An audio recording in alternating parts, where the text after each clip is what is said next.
6 ноябрда Бишкекте Түрк мамлекеттер уюмунун мамлекет башчыларынын 11-жыйыны өттү. Ага Түркия, Азербайжан, Казакстан, Кыргызстан жана Өзбекстандын жетекчилери, ошондой эле уюмга байкоочулук кылган өлкөнүн өкүлдөрү катышты. Саммитте жалпы мамлекеттер уюмунун экономика, коопсуздук жана маданий кызматташтык маселелери талкууланды. Жыйындын жүрүшүндө Реджеп Тайип Эрдоган Садыр Жапаров менен биргелешкен билдирүүсүндө Түркия Кыргызстандын 62 миллион долларын кечкендигин билдиришкен. Ал каражат өлкөнүн жашыл экономикасына жумшалмакчы.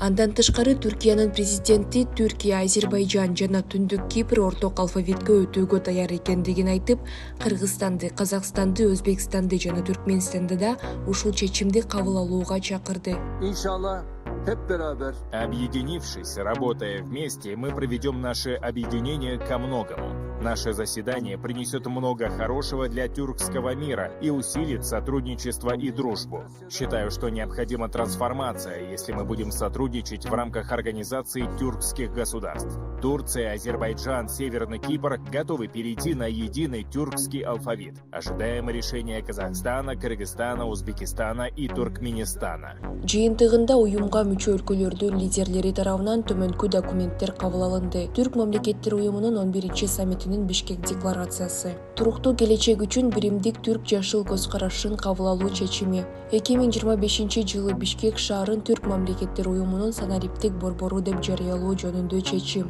Түрк дүйнөсүнүн жогорку ордени менен Венгриянын премьер-министри Виктор Орбанды сыйлоо чечими. Түрк дүйнөсүнүн уставын кабыл алуу чечими. Түрк мамлекеттер уюмунун башкы катчыларынын орун басарларын дайындоо жөнүндө чечим. Түрк мамлекеттер уюмунун туруктуу өкүлдөрү жөнүндө жобону кабыл алуу жөнүндө чечим. Түрк мамлекеттер уюмунун желегин кабыл алуу жөнүндө чечим.